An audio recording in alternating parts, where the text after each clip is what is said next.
cet homme très pieux est tombé amoureux d'une femme chrétienne de confession. Toutes ces adorations qui sont derrière lui. Il voit cette femme et il tombe amoureux d'elle. Épris d'elle, amoureux d'elle, fou d'elle. Elle ne quitte plus son esprit. Dans ses adorations, il n'arrive plus à se concentrer. Il ne fait que penser à cette femme. Il prend son courage à deux mains, il va la voir et lui propose le mariage. Bien évidemment, pour le mariage, il faut qu'elle se convertisse à l'islam.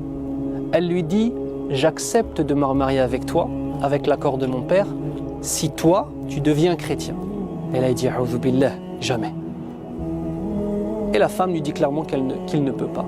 Il rencontre le père discute avec lui et voit, parce que ces hommes-là étaient des étrangers, il voit que ce musulman-là, qui était connu dans la communauté musulmane, s'il devient chrétien, c'est un argument pour appeler les autres musulmans à la chrétienté. Et notre homme pieux de refuser. Mais notre homme pieux de ne plus dormir. Notre homme pieux d'être dévoré par la passion et par le désir de cette femme. Puis il se dit, je vais faire semblant d'être chrétien, mais je vais garder la foi dans mon cœur. Ça y est, le diable l'a eu. Alors il fait preuve d'apostasie, il quitte l'islam. Et il devient chrétien pour se marier avec cette femme. Et il passe des années qu'il pourrait qualifier lui-même d'heureux. Pourquoi ? Il avait une divinité qui s'appelle Allah. Et il a pris cette femme comme étant une divinité en dehors d'Allah, tout simplement. Parce que l'amour absolu, c'est celui qu'on donne à notre Seigneur. Et si l'amour d'une créature te fait quitter l'amour du Créateur et l'adoration du Créateur, c'est que cette créature, tu l'as pris comme divinité en dehors d'Allah.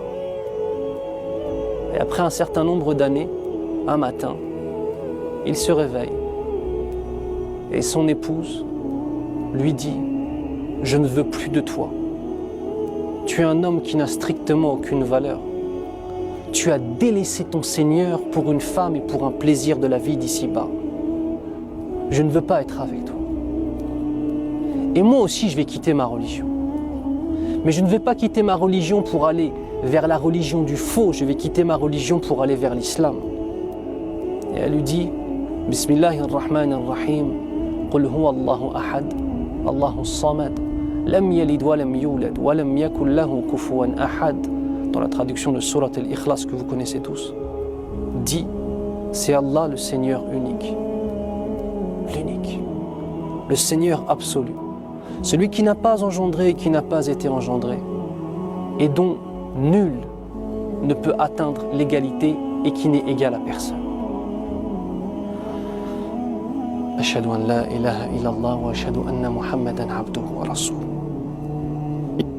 Tout le monde tombe des nues, surtout sa famille. Et de lui dire, mais qu'est-ce qui se passe? D'où cela t'est venu et quand est-ce que tu as appris cette sourate? Tu as appris cette sourate sans nous le dire? Elle dit non. J'ai fait un rêve cette nuit. J'ai fait un rêve cette nuit. On m'a pris, on m'a emmené, on m'a montré la place qui m'était réservée en enfer. Puis l'ange Malik, le gardien de l'enfer, s'est adressé directement à moi en me disant « Voici la place qui t'était réservée en enfer et voici la place qui t'est réservée maintenant au paradis. Et cette place en enfer, c'est ton mari qui va la prendre à ta place. » Et elle entendait, d'accord, un verset qui dit « Wallahu yamha ma yasha wa yuthbit wa indahu ummul kitab » Et Allah Azza wa Jal efface ce qu'il veut, ou bien alors il rend constant ce qu'il veut. Et auprès de lui sont les écritures primitives. Ça veut dire qu'Allah fait ce qu'il veut, il change ce qu'il veut dans le qadar des uns et des autres, dans la prédestination des uns et des autres. Et elle dit, et les anges n'ont cessé de répéter cette sourate. Qul huwa Allahu ahad, Allahu samad, lam yalid wa lam yulad wa lam yakul lahu kufuwan ahad, jusqu'à temps que je finisse par la mémoriser. Et je me suis réveillé ce matin, et cette sourate, je la connaissais. Elle a quitté cet homme pour Allah Azza wa Jal. Et cet homme, ayant délaissé son Seigneur, son cœur était scellé. Allah lui avait enlevé la foi du cœur. N'oubliez pas que la foi est un bienfait qu'Allah donne à qui il veut et que c'est un rizq, c'est-à-dire une subsistance qu'Allah donne à qui il veut. Et cette subsistance, il l'avait enlevée de son cœur. Et il est mort apostat.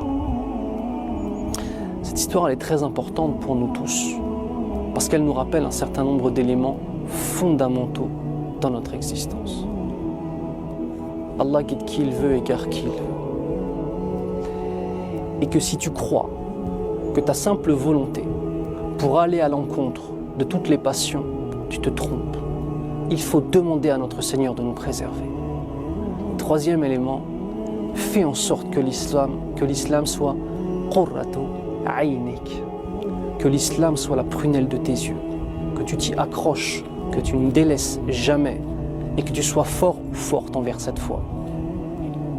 On est attaqué de toutes parts vis-à-vis de notre foi, de toutes parts, de l'extérieur, de l'intérieur, dans nos familles, à l'extérieur de nos familles, dans le monde, dans le... Subhanallah, accroche-toi, sois fort et sois forte, et c'est ça l'action. Accroche-toi, sois fort, sois forte, et rappelle-toi toujours du fait qu'Allah Azza wa Jal t'aime et qu'il t'a honoré par l'islam. Et que si Allah Azza wa Jal t'a honoré par l'islam, tu te dois d'être une personne honorable. Et qu'Allah t'a donné le plus beau cadeau qu'on puisse s'imaginer, cette foi musulmane. Soyons-en dignes, accrochons-nous à cette foi. Soyons des hommes et des femmes min ibadillahi salihin, parmi les adorateurs d'Allah Azza wa Jal pieux.